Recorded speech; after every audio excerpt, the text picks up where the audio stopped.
चलो नमस्कार दोस्तों, जय हिंद। आपका स्वागत है हमारे यूट्यूब चैनल एस्पिरेंट फॉर वर्दी में। काफ़ी अच्छे रिव्यू दिए गए हैं। जो लड़कों को DVPST कंप्लीट हो गया था, लेकिन कुछ लड़के बाहर भी हो गए हैं, जैसे हमारे साहिल सोनी भाई हैं। इनकी हाइट थोड़ी कम निकल गई है, तो जो हाइट के डाउट थे तो वो आपके क्लियर हो जाएंगे। लेकिन भाई को अफसोस है, लेकिन क्या कर सकते हैं भाई, जो कम है तो है।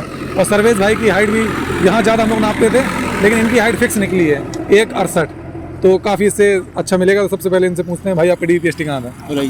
8 तारीख को था, 8 जनवरी को। 8 जनवरी को रही में था। और आपका?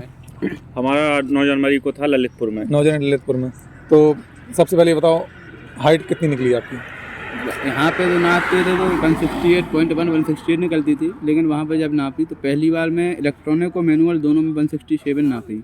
अच्छा देखो, यहाँ पे इनकी 168.1 निकलती थी, हम लोग नापते थे रोज, लेकिन वहाँ पे निकली 167 नहीं 167 ही फिक्स निकली, मतलब 1 सेंटीमीटर कम निकली। हाँ, और फिर जब दोबारा से जब याचिका डाली तो उसमें नापी, तो वहाँ पे उन लोगों ने कहा बिल्कुल सांस नहीं लेनी, बिल्कुल स्ट्रेट खड़े रहो। तो उसमें थोड़ी बहुत 167 से कम ही निकली हमारी, 167 भी नहीं होनी थी उन्होंने। मतलब कुल मिला के फिर अगर जिसका डाउट आ गया तो फिर 167 ही निकली उसकी। मतलब उसे फिर उन्होंने और कम ही कर दिया, डाउट में ही रहने दिया, डाउट कर दिया। भाई आपकी यहाँ पे कितनी निकलती थी? हम लोग नापते थे रोज, यहाँ पर हम लोग नापते थे तो यहाँ पर निकलती थी 170 फिक्स। 170 फिक्स निकलती थी। हाँ, हम ही लोगों ने नापी है, 170 निकलती थी भाई की। और वहाँ कितनी निकली? वहाँ निकली 168 फिक्स बिल्कुल। और वहाँ पे 168 निकली है। वहाँ पर और एक दो लड़का आया था, और भी जो मतलब हमारे जितना ही लग रहा था, थोड़ा बहुत छोटा होगा बिल्कुल, तो उसकी निकली 168 167.11। 167.11 मतलब 0.1 कम थी। हाँ, 0.1 कम थी, तो उसको बिठा दिया गया कि चलो ठीक है बैठो। लेकिन फिर उसको दोबारा नापा गया, तो फिर दोबारा उसको सीधे खड़ा किया गया, तो उसकी निकली 167.4 और दोबारा में कम ही निकली। तो बस वही है कि अगर एक बार आपकी अगर हाइट में डाउट आ गई तो उसके बाद आपको बाहर ही होना है, क्योंकि भाई फिर वो और अच्छे से नापते हैं, फिर वो हवा नहीं लेने देते। आप लोग बता रहे हैं सब कुछ। तो भाई 1.70 निकलती थी भाई की, लेकिन 1.68 निकली फिक्स, मतलब 2 सेंटीमीटर कम आया। और भाई की निकलती थी 168 यहाँ फिक्स, और 167 निकली। तो मतलब देख लो 0.1 सबकी कम आ रही। वहाँ भी हमारा भी जहाँ पर हुआ था सबके ही डाउट आ रहे थे। तो भाई बच्चों को क्या सलाह देना चाहोगे, कैसा क्या है? भाई यही सलाह है, जो 168 सेंटीमीटर हाइट के हैं, अगर ये उनके पास टाइम में, तो भाई टंगे थोड़ा बहुत अच्छे से थोड़ी स्ट्रेचिंग करें। मतलब ये है कि 168 प्लस ही हो आप यहाँ पे, तब वहाँ पे आपको 90% चांस है कि आप अंदर हो सकते हैं। भाई क्या है कि स्टाफ तो वो कर रहा है अपने साथ कॉम्प्रोमाइज़, लेकिन क्या है जो सीनियर अधिकारी बैठते हैं वहाँ पे, दोबारा से हाइट और चेस्ट चेक करते हैं, तो वो लोग ना तो फिर वो सांस लेकर खड़े होने देते स्ट्रेट बिल्कुल, और ना ही कुछ करने देते हैं। इसलिए बिल्कुल वो कहेंगे सांस नहीं फुलाएगी, तुम बिल्कुल सांस नहीं भरोगे, और नापेंगे तो 100% है। जब कोई सांस नहीं फुला के खड़ा होगा तो बिल्कुल भाई जिसकी हाइट 168 है उससे कम है, पहली बात तो वो हाइट ज़्यादा लेके जब आपकी 167 निकली तो फिर आपको कैसे खड़ा किया? मतलब आप कैसे खड़े हुए तो उन्होंने कैसे मना करा? भाई जब मैं 167 निकला वहाँ पे, तब मैं बिल्कुल ऐसे खड़ा था स्ट्रेट खिंच के, कि मतलब आपकी 168 हो जाए, 1 सेंटीमीटर बढ़ जाए। हाँ बढ़ जाए। फिर अधिकारियों ने क्या करवाया? वहाँ पे जैसे यहाँ पे खड़े होते वैसे ही वहाँ पे खड़े हुए, वहाँ पे 167 निकली। जब वो SSP साहब ASP साहब आए, एडिशनल SP साहब, तो उन्होंने जब देखा कि हम ऐसे खिंचकर खड़े हो रहे हैं, तो उन्होंने कहा इसको खड़ा रहे, गिनती करवाओ, इससे सांस निकलवा मुंह से पूरी बाकायदा, और गिनती करवा। तो भाई कोई बच्चा हो जब मुंह से सांस पूरी निकालेगा तो खड़ा नहीं हो पाएगा स्ट्रेट, तो उसमें सांस कम गई और 167 से कम ही निकली फिर हाइट। कुल मिला के 167 से भी कम निकली। हाँ, फिर तो भाई जिसका डाउट हो गया, तो अगर 167 पहले निकली उसके बाद 167 से कम ही निकली। हाँ भाई, डाउट अगर पहले भाई था। और फिर चेस्ट में, जैसे चेस्ट में कोई बाहर हुआ? नहीं, चेस्ट में बाहर नहीं किया, चेस्ट के साथ कॉम्प्रोमाइज कर रहे थे बाकायदा। चेस्ट किसी को बाहर नहीं, चेस्ट में कहीं नहीं निकले, कोई भी नहीं निकला। तो आप लोग के सेंटर में, आपके सेंटर में, दोनों के सेंटर में कितने लोग लड़के बाहर हुए?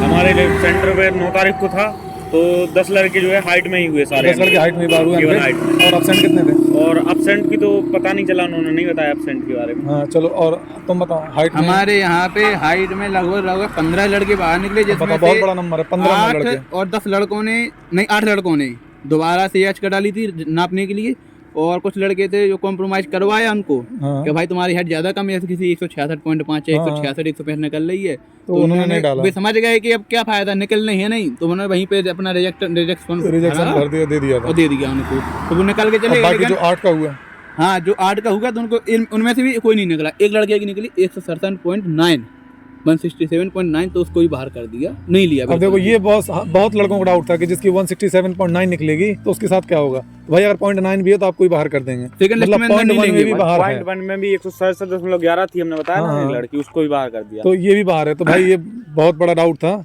इन्होंने बताया कि इनके सेंटर में कम से कम 10 लोग और इनके सेंटर में कम से कम 15 लोग केवल हाइट में बाहर हुए हैं, तो केवल लड़के हाइट में बाहर हो रहे हैं। और डॉक्यूमेंट में कोई सलाह देना चाहो, कोई दिक्कत? डॉक्यूमेंट में यही सलाह है कि भाई वहाँ पे भी EWS के लिए फिरे हैं लड़के, जो घोषणा पत्र होता है, कई लड़के फिरे हैं, लेकिन ये रहा कि लड़कों ने कॉम्प्रोमाइज़ किया, कोई 2 लेके आया, कोई 3 लेके आया, तो उन्होंने बांट के दे दिए। बस ये EWS का 100 घोषणा पत्र जो है वो जो सुबह एक वीडियो बताया था आपको, लेकर जाएं घर से जो एक और वीडियो हमने बनाई थी, 100 घोषणा पत्र जरूर लेके जाएं EWS वाले, उसमें दिक्कत पड़ रही है। ओबीसी वालों के लिए ये है कि आपकी जो जाति है वो 30 मार्च 2023 से लेकर के 16 जनवरी 2024 के बीच की होनी चाहिए। यदि जाति नहीं है तो आप फिर बाकायदा जनरल में जाएंगे। बस 1 अप्रैल 2023 से लेकर 16 जनवरी 2024 के बीच की होनी चाहिए। डॉक्यूमेंट में नहीं निकल रहा है कोई भी ज्यादातर भाई, यही है कि डॉक्यूमेंट में कोई बाहर नहीं निकल रहा, चेस्ट में कोई बाहर नहीं निकल रहा, जो भी बाहर हो रहा है केवल जो 8-10% वो केवल हाइट में बाहर हो रहा है। तो भाई तो फिक्स निकली है कर सर। और तो देखा ये साहिल भाई की जो बात कर रहे हैं, तो साहिल भाई का अब हाइट से बाहर हो चुके हैं, नंबर इनके काफी अच्छे थे, नंबर तो ओबीसी कैटेगरी में है, नंबर तो इनके थे 225, लेकिन अब भाई क्या कर सकते हैं, साथ में दौड़ने वाले तो तकलीफ तो होती है। सोचा कि कुछ रिव्यू दे दें, कुछ मदद मिल जाए तुम लोगों को कि भाई अगर जिसकी 0.1-0.2 कम है तो और आगे स्ट्रेचिंग करके कैसा करके अच्छा कर ले, तो भाई तकलीफ बहुत होती है कि उसका दर्द हम लोग नहीं समझ सकते, दोस्त हैं समझते हैं, लेकिन वो भी नहीं समझ सकते जो भाई फील कर रहा है। तो बस यही था, क्या कर सकते हैं भाई। अब रनिंग की रही तो रनिंग तो ऐसा है कि जिंदगी है, दौड़ तो लगी रहती है, आती रहती है, तो रनिंग तो करते रहेंगे बराबर। भाई आप अकेले दौड़ते थे, साथ में दौड़ते थे, अब आप लोग अकेले दौड़ोगे, लेकिन फिर भी हम लोग जब टाइम मिलेगा हम साथ में दौड़ने आएंगे, ऐसी बात नहीं है भाई। चलो किसी और यही दुआ है, जो लोग बचे हुए हैं उनका अच्छी तरह से निकल जाए, आप लोग बढ़िया वर्दी पहन के आए, हमें पार्टी मिलेगी और क्या है। सही बात है, जिनका ना हो तो भाई दिल छोटा ना करें, आगे भर्तियां काफी हैं, काफी भर्तियां ट्राई करें। हम भाई जीवन में एक एग्जाम थोड़ा ना होता है कि आपकी लाइफ डिसाइड कर देगा, और भर्तियां होती हैं। पहला यदि मैं तो ये जानता हूँ, मेरा यदि पहला एग्जाम होता तो मुझे दर्द होता। मैं 2 एग्जाम पहले ही बाहर मतलब रिटर्न तो क्वालिफाई किया हूँ, लेकिन फिजिकल में आउट हो गया। और तीनों ही आर्म फोर्स की थी, एक CRPF, एक FSCGD और ये प्लस। तो चलो भाई, यही दोनों भाइयों के रिव्यू थे। तो सर्वेश भाई की तो पूरी निकलाई, इन भाई का नहीं हो पाया। बाकी चलो और भी भाइयों का कल तक होगा तो बताएंगे, आपको रिव्यू देंगे। जय हिंद। जब तक अगर कोई इन्फॉर्मेशन मिली हो तो भाई चैनल को जरूर सब्सक्राइब कर लें, तो आगे भी आपको ऐसी वीडियो देते रहेंगे।